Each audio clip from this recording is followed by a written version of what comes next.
هاد القضية دازت في بزاف د المنابر إعلامية وفيها واحد الكمية ديال الألم والحزن. غادي نخلي لكم في نهاية هاد الفيديو واحد المفاجأة اللي هي زوينة، ونبداو القضية ديالنا اليوم. بطلة القصة هي سماهان من مواليد 1990 من أسرة على قد الحال. كبرات في هذا الوضع وكانت بيتوتية بزاف، وأكثر من هذا كانت حادقة. تعلمت شغل الدار كامل وهي باقا صغيرة، وكانت كتقرا حتى وصلت للتاسع إعدادي. الأم ديالها فرضت عليها تجلس من القراية حتى يجيب ليها الله شي ولد الناس وتزوج.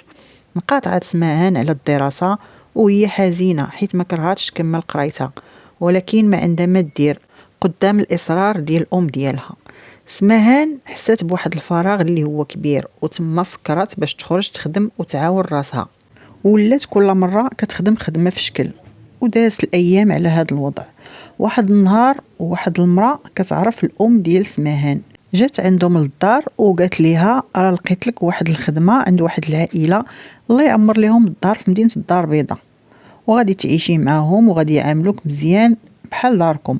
الأم ديالها وافقات وحتى سماهان، وفعلا مشات عند دوك الناس بالدار البيضاء وبقات خدامة عندهم، وكانت حادقة وبدراعة كما تنقولوا. واحد النهار بنت هذيك العائلة كان خاصها شي تقدية من درب السلطان، ودات معها سماهان وهما كيدوروا كيتقداو. غادي يتبعها واحد الولد، ولكن سماهان ما عطاتوش وقت وما جاوباتوش. تقداو داكشي اللي خاصهم ورجعوا في حالهم للدار. ودازت واحد المدة تقريبا شي شهرين، وغادي يعاودوا يمشيو لدرب السلطان على شي سخرة كذلك، وغادي تعاود تلقى مع داك الشاب اللي تبعها المرة الأخرى وفي نفس البلاصة اللي شافتو فيها. غير شافتو عرفاتو وعاود تاني تبعها وقال لها راني بغيت نهضر معاك وراني ناوي المعقول. ومن بعد إلحاح كبير منه سماهان عطاتو الرقم ديالها وبقاو على تواصل، ديما كتهضر معاه. دازت واحد المدة اللي قليلة وقال لها راني بغيت نجيب دارنا ونجيو نخطبوك. سماهان علمات عائلة ديالها وقالت لهم باللي غادي يجي واحد السيد يخطبها اللي الاسم ديالو سعيد، وكان كيخدم مع ممول الحفلات. هاد سعيد كان كيبان عليه شاب نقي ومؤدب وما فيه حتى بليه، وهاد الشيء علاش عجب سماهان ووافقت عليه يكون الزوج ديالها. وصل اليوم اللي غادي يمشي سعيد عند عائلة سماهان. مشى هو والأم والأخت ديالو، وكان يتيم الأب. هضروا العائلات بيناتهم وتفاهموا وداروا العقد ديالهم، وداروا واحد الحفل صغير غير بيناتهم وفرحوا براسهم. سعيد ما دارش العرس في دارهم حيت كان الوالد ديالو يلاه مات. هنا سماهان راه عندها 18 عام. مشات لدار راجلها بالدار البيضاء وعاشت معاهم تقريبا شي 6 شهور. في هذا الوقت كانوا كثروا عليهم المشاكل بزاف حيت ما تفاهماتش مع الام ديال راجلها، وخرجوا كراو بجوج. من بعد سماهان بقات كتلاحظ على راجلها باللي تبدل عليها، ولا كيتعطل بزاف، ديما عيني حمرين، وجهه مبدل. ومن بعد غادي تعرف باللي راجلها راه بلي بالمخدرات. ومن بعد 8 شهور ديال الزواج سماهان غادي تحمل ببنيتها الاولى اللي تزادت سنة 2010، وكانوا فرحانين بها بزاف. ولكن المشاكل اللي كانت كتكون بيناتهم هو ملي كيكون سعيد سكران، وملي كيكون في الوعي ديالو كيكون حنين وظريف وكيدير الخير مع الناس، وهذا الشيء اللي كيكون في حياته العاديه اليوميه. سعيد ما كانش شي واحد اللي خايب ولا ما مزيانش، بالعكس كانوا الناس كيبغيوه وكيقولوا فيه غير الخير. ولكن الوجه الاخر عنده هو ملي كيكون سكران كيولي صعيب بزاف وما تقدرش تواصل معاه. سماهان كان فين ما كيجي راجلها سكران كتحاول تهضر معاه وتنبهه باللي هادشي اللي كيدير راه ماشي في الصالح ديالهم، وكتفكروا بالله عنده أسرة وعنده بنية صغيرة محتاجة ليه وخاصو ينعل الشيطان ويبعد على هاد البلية. لكن سعيد ما كيقبلش هضرتها، واللي فراسو هو اللي فراسو، وكيبقى ينوض يضرب فيها على أتفه الأسباب. ورغم هاد العنف كامل سماهان بقات صابرة. سبحان الله، هاد البنت كانت باقا صغيرة في العمر، ولكن كانت بعقلها وكانت كتبغي الزوج ديالها وكتطلب ليه الهداية باش تشوفو كما بغاتو نهار الأول. سنة 2012 سماهان غادي تزاد عندها بنية واحدة أخرى، وسعيد باقي زايد فيه من بعد ما كان كيشرب غير مرة ولا كيشرب كل نهار وكيتعطل في الليل. وسماهان مسكينة كتبقى مخلوعة عليه، وملي كيتعطل كتخرج وكتبقى تقلب عليه وتسول عليه صحابو وما تنعش حتى يجي. وتوجد ليه الماكله وتبدل ليه حوايجو وكتطلب ليه الهدايه لان كانت كتبغيه بزاف على امل شي نهار يتبدل. سماهان كانت صابره عليه بزاف لان بات وليداتها وكما قلت لكم كانت كتبغيه بزاف وهي اللي بغاتو النهار الاول. كان كيبات في شكل كيبات يعنف فيها ويضرب فيها وفي الصباح كيصبح انسان اخر حنين وظريف وكيبان داك الهدوء المزيف والشخصيه السطحيه ديالو. وهنا كيأثر عليها وكتسمح ليه وكتراجع وكتقول نصبر دابا يجي شي نهار ويتبدل. وبقاو على هذا الوضع وكتدوز الايام مره مصالحين مره مخاصمين حتى لسنه 2014. في واحد الليله سوداء من هذا العام سعيد كما العاده مستعمل المخدرات شارب بزاف جاي للدار معول على شي مشكل جديد. سماهان كانت نعسات بنيتها وكانت كتسنى فيه بحال العاده باش تعطيه ياكل وتشوف اللي خاصو وإلا بغى شي حاجه توجدها ليه. سعيد جا في نص الليل وغير حلات عليه الباب لقاتو كما ديما عينيه حمرين وسكران وقالت ليه تاني يا سعيد واش ما بغاش يهديك الله على هاد الشي. هنا دفعها بالجهد وبدا كيضرب فيها وكيدفع فيها وقال لها خرجي سيري في حالك. مسكينه سماهان غير كترطب معاه وقالت ليه الله يهديك فين غادي نمشي في هاد الليل انا والبنات. قال ليها ماشي شغلي. قالت ليه سماهان انا غادي نمشي نعس في البيت الاخر حتى يطلع النهار ونمشي في حالي.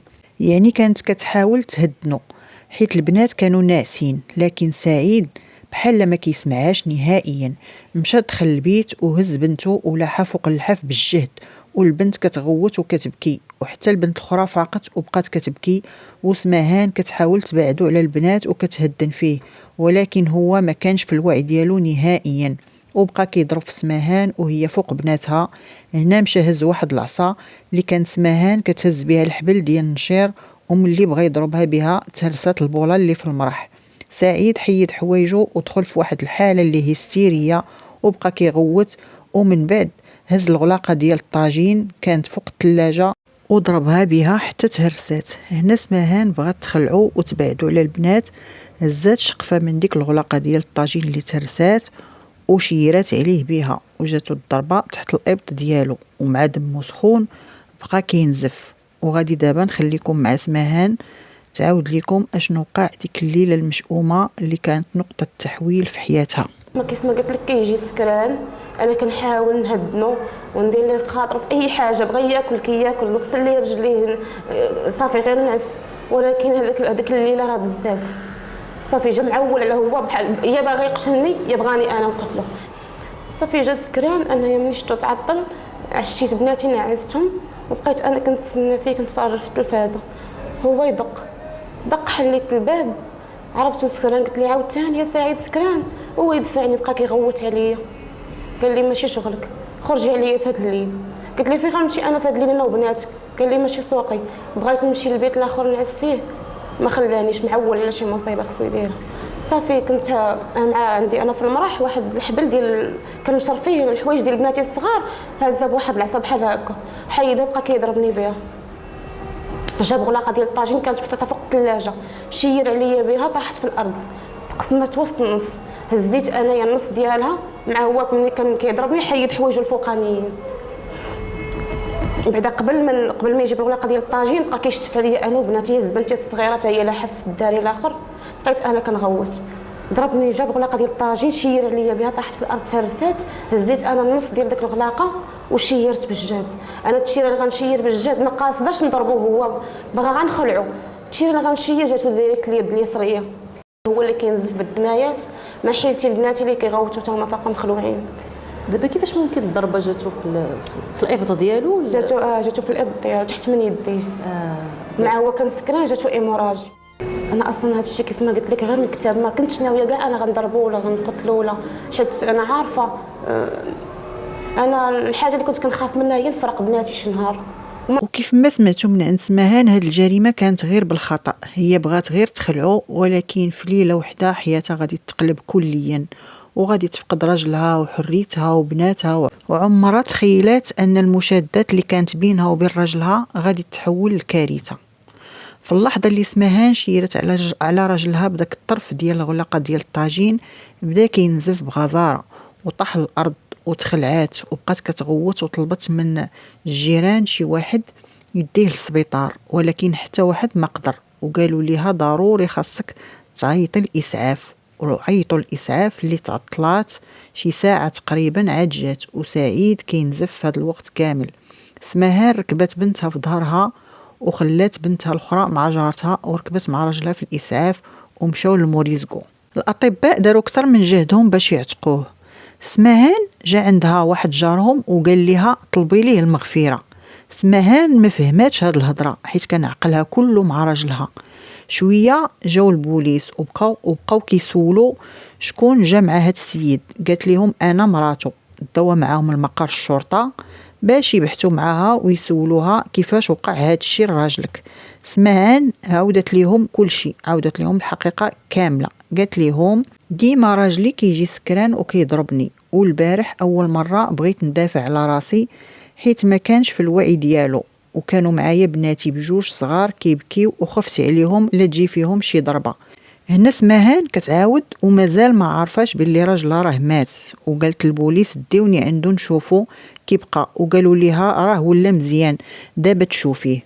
وملي غادي يديوها عند قاضي التحقيق عاد سماهان غادي تعرف باللي راجلها راه مات، وغادي تصدم وما غاديش تصدق هادشي اللي وقع ليها من تسلسل الاحداث كيفاش بدات وسالات بجريمه قتل اللي مشى ضحيتها راجلها. الراس ديالها ضاخ عليها وكل شي جا قدامها. الام ديالها اشنو يقدر يوقع ليها ملي غادي تسمع هاد الخبار، وبناتها غادي يضيعوا وغادي تحرم منهم، وكتفكر في راجلها اللي مات وما تسامحاتش معاه.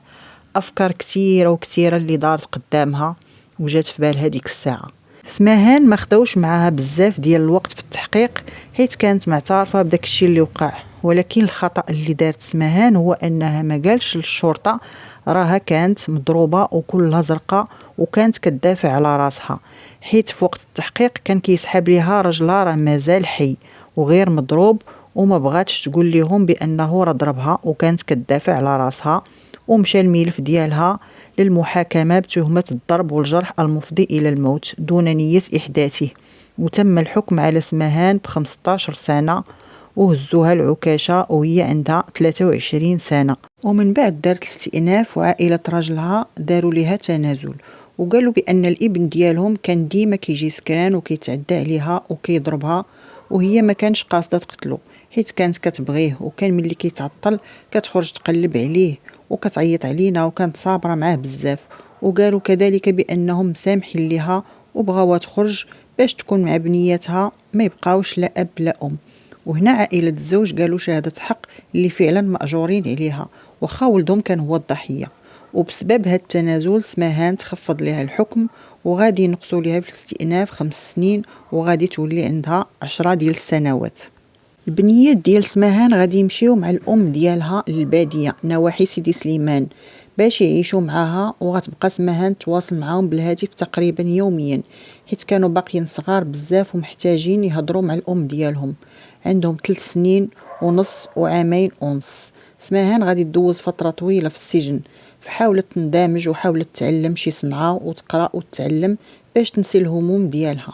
سماهان فتاة قوية وبقى صغيرة، حكمت عليها الظروف تعيش هاد الأحداث المأساوية وما بقاتش شادة يديها وكتشوف. بقات كتخدم داخل أسوار السجن باش تقدر تعيش داخل السجن، كتخدم تقاشر والطواقي والكشكولات بالكروشي وكتبيعهم وكترسل لامها باش تعاونها على مصروف البنات. سماهان خدات ديبلوم ديال الخياطة والباتيسري ونسج الزرابي، وكانت كتكتب كذلك القصائد وكدير الإنشاد الديني. وفي السجن السجينات بعض المرات كيبغيو يفوجوا على راسهم وينسيو الهموم ديالهم كيطلبوا من سماهان تغني ليهم حيت كانت معروفه بالصوت ديالها الرائع والمميز. كان عندها واحد الصوت اللي زوين بزاف، وكانت كذلك كتشارك في انشطه السجن، وكانت انسانه طيبه وعفويه وكانت عزيزه على موظفات السجن وكانوا كيتعاطفوا معها بزاف. دوزات 5 سنين في السجن وتعلمت بزاف ديال الحوايج اللي غادي ينفعوها اكيد. وسماهان بنيتها شافتهم غير شي 2 المرات حيت الام ديالها ما كانش عندها باش تقدر تجيبهم حتى لعندها الامكانيات على قد الحال، يلاه مدابزين مع لقمه العيش. سماهان باش تكفر على القتل الخطا اللي دارت صامت شهرين متتابعين، وهكا غتكون نفذات الحكم ديال الله سبحانه وتعالى. وبحسن السيرة والسلوك ديالها داخل السجن، سماهان استفدت من العفو الملكي ونقصوا ليها 3 سنين. وهنا سماهان فرحات بزاف، ومن بعد ما كانت كتحسب بالأعوام ولات كتحسب بالشهور، ومن بعد عامين جاءها يوم الفرج وسماهان عنقت الحرية سنة 2021، ومشات مباشرة عند بناتها اللي تحرمات منهم وتحرموا منها لمدة 7 سنوات. دابا سماهان راها ساكنة في الدار البيضاء في واحد السطح، وجمعات بناتها وكتخدم بالليل وبالنهار باش تعيش هي وبناتها وتحاول تعوضهم على السنين اللي تفارقات معهم فيها. مرة مسكينة كتخدم في الميناج، مرة كتبيع الحوايج في الجوطية. الناس طلبوا من سماهان دير قناة باش يقدروا يتعاونوا معاها، وفعلا دارتها، وبزاف ديال الناس كيعرفوها. والقناة الاسم ديالها هي سماهان وبنيتها كما في موضحة في الشاشة، واللي بغى يدخل عندها ويتعاون معها اكيد غادي يكون مأجور ومشكور بزاف، حيت بغات خدمة الحلال باش تصرف على بنيتها. وكانت هذه هي المفاجأة اللي قلت لكم في أول الفيديو، أن سماهان عندها قناة، واللي بغى يتعاون معها من طبيعة الحال غادي يكون عنده الأجر والثواب في هذه المعاونة.